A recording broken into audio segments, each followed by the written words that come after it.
নমস্কার, তানভিস মম কিচেনে আপনাকে স্বাগত। আজ আমি বেগুন আর ডিমের একটি অসাধারণ রেসিপি আপনাদের সাথে শেয়ার করব। একদম অন্যরকম, ভিডিওটি শেষ পর্যন্ত দেখুন, ভালো লাগবে। সরু সরু 3টে বেগুন নিয়েছি। বেগুনটি দুদিকে চিড়ে নিয়েছি। এরপর একটু সর্ষের তেল বেগুনের গায়ে মাখিয়ে নিয়েছি। এরপর বেগুনগুলোকে আগুনে পুড়িয়ে নেব। ভালোভাবে বেগুন সেদ্ধ হয়ে গেলে আমি একটি প্লেটে তুলে রাখব। গ্রেভি বানানোর জন্য একটি পেঁয়াজকে ভালোভাবে মিহিকুচি করে নিয়েছি। একটি টমেটোকেও মিহিকুচি করে নিয়েছি। এখানে আপনি টমেটো পিউরি ব্যবহার করতে পারেন। একটি মিক্সির জারে 5-6টি রসুনের কোয়া, 1/2 ইঞ্চি মতন আদা আর 2টো কাঁচা লঙ্কা একসাথে বেটে নিয়েছি। এরপর বেগুনের গা ভালোভাবে পরিষ্কার করে নেব। এরপর একটি প্লেটে একটি ডিম, পরিমাণ মতো নুন আর গোলমরিচের গুঁড়ো দিয়ে ভালোভাবে ফেটিয়ে নেব। এরপর এতে একটি বেগুন দিয়ে কাঁটা চামচ দিয়ে এইভাবে বেগুনটাকে ডিমে ছড়িয়ে নেব। এরপর কড়াইতে সাদা তেল গরম করে তাতে বেগুনের অমলেট বানিয়ে নেব। অনেক সময় বাড়িতে বাচ্চারা বেগুন খেতে চায় না, তো আপনি এইভাবে বেগুনের অমলেট বানিয়ে দিলে অবশ্যই বাচ্চারা সেটা পছন্দ করবে। আর রেসিপিটা আপনি অবশ্যই, আমি বলবো, বাড়িতে একবার ট্রাই করবেন।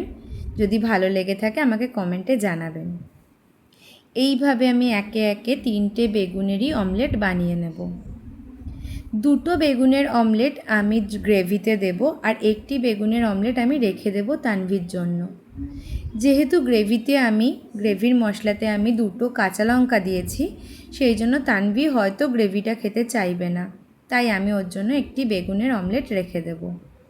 এরপর শুকনো কড়াইতেই 1 টেবিল চামচ বেসন ভালোভাবে ভেজে নেব। যতক্ষণ পর্যন্ত বেসনের কালার চেঞ্জ না হচ্ছে ততক্ষণ পর্যন্ত আমি ভেজে নেব। তারপরে বেসনটি তুলে সাইডে রেখে দেব। এরপর কড়াইতে সাদা তেল গরম করে তাতে সাদা জিরে আর একটি তেজপাতা ফোড়ন দিয়ে পেঁয়াজ কুচিগুলো দিয়ে ভেজে নেব। গ্রেভির কালার লালচে আসার জন্য আমি সামান্য চিনি দিয়েছি।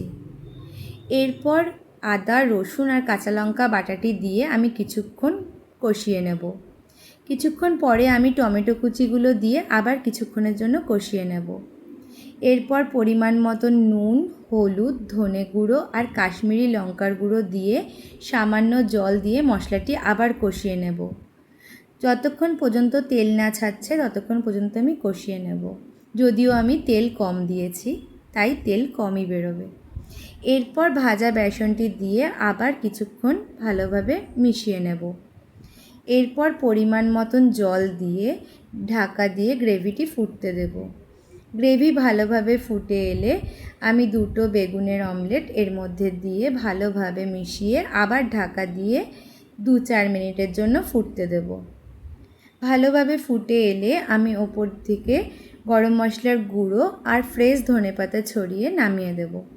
রেসিপিটি যদি আপনাদের ভালো লেগে থাকে তো অবশ্যই লাইক, কমেন্ট আর শেয়ার করবেন। আর এখনও যদি সাবস্ক্রাইব না করেন তাহলে সাবস্ক্রাইব করে দেবেন। ধন্যবাদ, সবাই ভালো থাকবেন।